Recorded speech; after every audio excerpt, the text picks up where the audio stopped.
Hello everyone, my name is Manmohan. I am co-founder of AceFluency application. In today's video, we will discuss why Sri Lanka is in a big problem right now. They are having shortage of fuel. There is a long queue. Those are there on their petrol pump for getting their petrol filled in their vehicles. They are short on food. People are hungry. They had to cancel their yearly examination for their kids because they ran out of paper. So since 1948, they haven't seen this kind of economic problem in their whole history. So why Sri Lanka is in this problem? I will explain you with 5 reasons. So stay tuned with us. In 2009, the civil war of Sri Lanka ended, and after that everyone thought that now Sri Lanka would be on a growth trajectory and the level of living will improve for most of the Sri Lankans. It happened to a certain extent, but now gradually, because of the decision of the government, it started declining, and right now they are almost at the verge of bankruptcy. First reason, Sri Lanka has huge debt. That means that they had borrowed billions of dollars from different countries or institutions. And not only they have to return this loan, but every year they have to pay billions of dollars again to pay back the interest on that loan.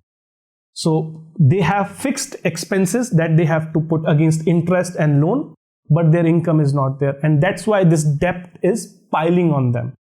Why this debt increased on them? Sri Lankan government involved into big infrastructure projects, and those projects were not needed. Under China's Road and Belt Initiative, I will give you one example. They spent billions of dollars on Hambantota port. On paper, this was very good project. They had all financial sorted out that this much of business will happen, this much of money they will earn. Okay, but in actual, that was not the real scenario. Sri Lankans were not able to pay back the interest or loan on that. So what option they were left with? They had to leave that Hambantota port and they had to give it to China for 99 years of lease. So in a way, they lost freedom on that piece of land for next 99 years. You just Google China's debt trap and you will get to know, like, poor countries like Sri Lanka or other African countries are taking loan under Belt and Road Initiative of China, and they are spending that huge money on some projects. Those are not needed. Even Chinese know probably that they will not be able to pay back that loan that they have given, and in return they will do these kind of things, that they will take someone's port, someone's mine, and they will use this debt trap. So in a way, Sri Lanka got caught in this debt trap. Second reason for Sri Lanka to be in this mess is huge corruption and inefficient government. If you recently search corruption cases in Sri Lanka, you will get to know who's and who are involved in corruption in Sri Lanka. Big politicians, big army personnels, all are got caught. So these news are there. Second reason is inefficient government. So right now Rajapaksa family is there in the government, and there are so many members of that family. Those are part of cabinet, and whole government is dominated by Rajapaksa family. So people also allege this thing that this government is not efficient on policy making.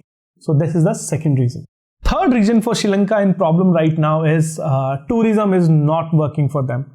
And tourism was one sector that was really earning them good amount of earning, as well as Forex, foreign currency. It all started declining in 2019 when Easter bombing happened in one of the churches in Colombo. That bombing was claimed by ISIS, and most of the tourists, those were coming to these holiday destinations or tourist destinations in Sri Lanka, were international tourists.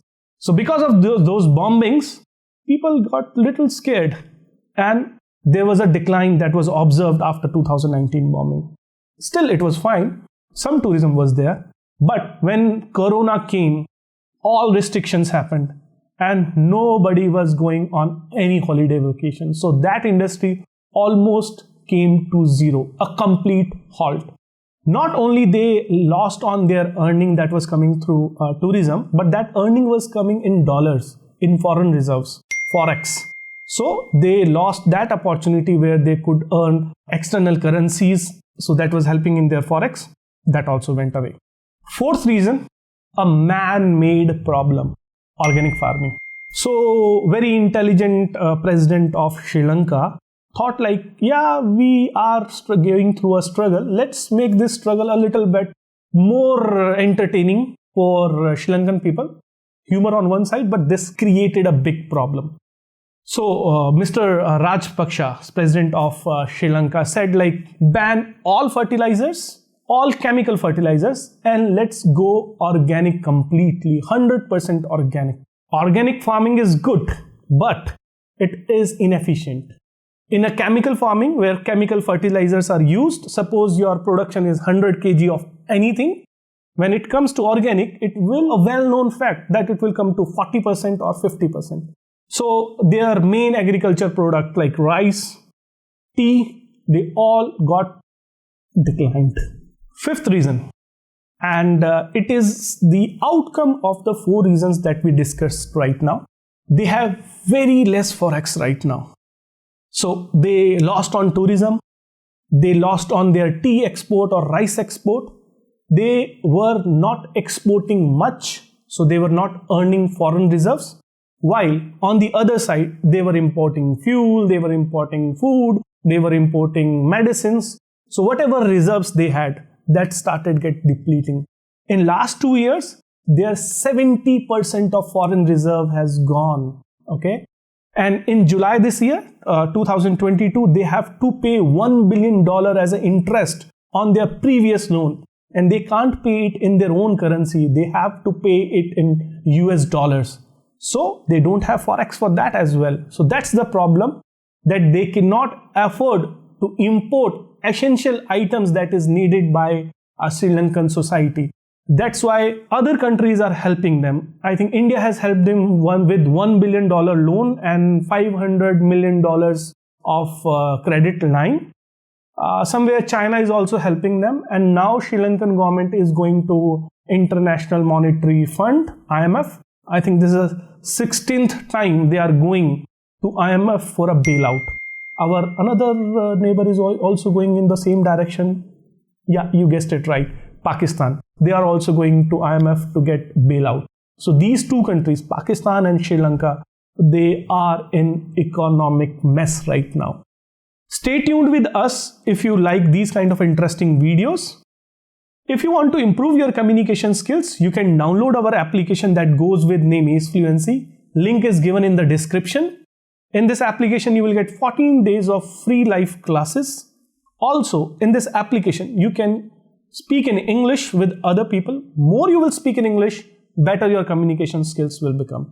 So download the application and we will connect in the next video. Bye-bye. Take care.